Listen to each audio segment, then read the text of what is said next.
Magandang araw po mga boss. Welcome back po dito sa ating channel. Sa video ito ay meron tayong tanggap muna ngayon na pailan-ilan. Meron tayong platinum na Sultan MA350R. I-review muna natin ito bago natin i-repair. Pero yung problema daw dito ay itong mga pahihitan lang, papalitan. Kaso lang nga lang medyo marami. Yung ganito na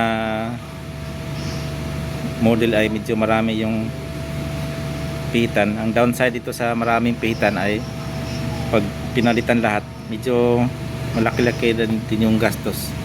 At isa pa itong platinum na Sultan na ito ay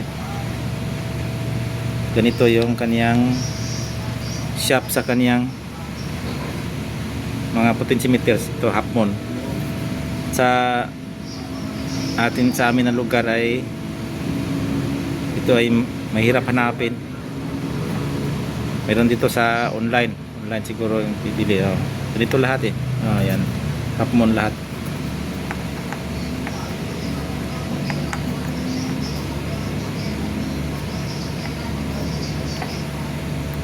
Review muna natin ito para mayroon tayong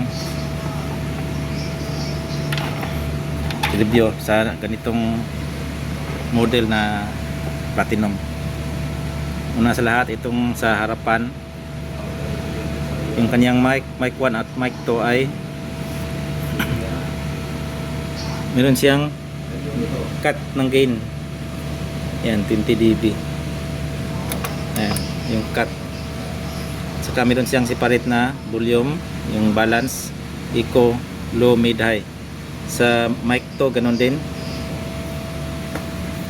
Yung master volume niya ay dalawa, separate, left at saka right. Ito yung kaniyang power switch. Ito yung input select, dalawa lang, A at saka B MP3. Ayan. Ito yung kaniyang input select. Ito yung kaniyang pinaka tone control ng kaniyang music. Meron siyang volume, meron pa siyang volume, parang volume assist ito sa kaniyang music. Balance low, mid low, saka mid high at saka high. Kompleto po siya. Saka ito yung kaniyang bihitan ng kaniyang effects. Volume ng yung kaniyang effects or echo. Ayan. Volume, low, high, repeat at saka delay. Saka meron siyang saksakan ng USB at saka TF card. Yan. Meron siyang ano dito, mga pindutan. Sa likod naman yung nakita natin bago sa loob. At ito naman yung sa likod niya. Ayan, tinanggalan ko na ng screw. Meron siyang ground. Saka yung kanyang saksakan ng power cord ay ganito yung klase. Naka ano siya, parang naka 3 phase. Pero single phase lang po siya. Yung kanyang sa gitna ay hindi po kasama. Ito platinum model ME 350R, voltage to 2060 Hz, rated power to 40 watts, 120 by 2 channel, 4 ohms. Rated power current 3 amperes. Ayan, consumption niya 650 watts. Ganun din ito, naka Korean na pagkasulat. Ito yung kanyang input music, AB. Yan, AB yung input. Meron siyang output ng mic, record at saka line. Yung speaker niya na lagayan ng speaker ay ganito lang. Yung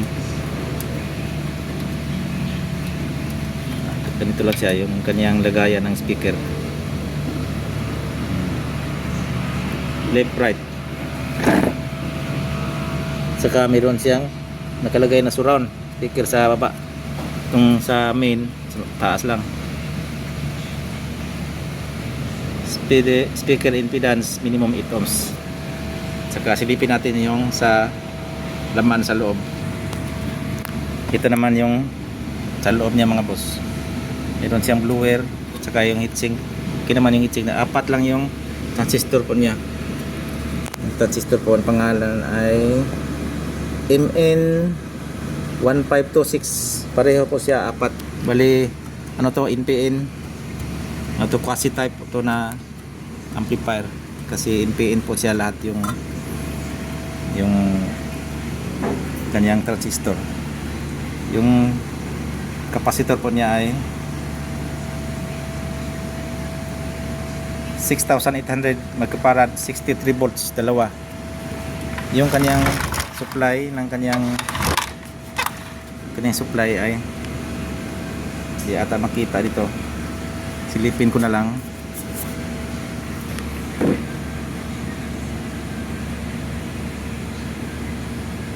Yan po.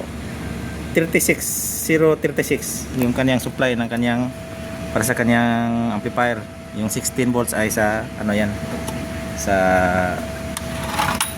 tone control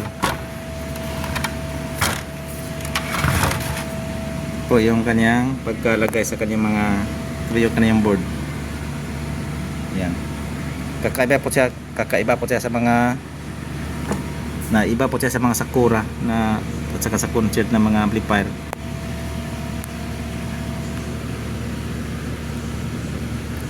Medyo matagal din po daw to, pero hindi naman po siya kinakalawang. Ayan yung mga pisa niya, okay po siya.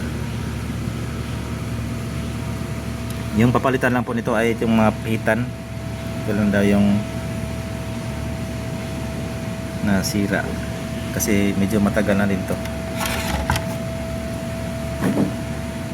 Ayan yung kanyang mga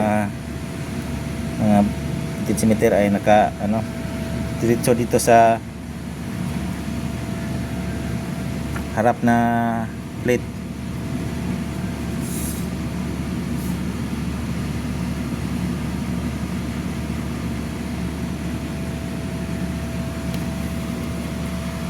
Meron siyang relay sa kanyang protection sa DC offset.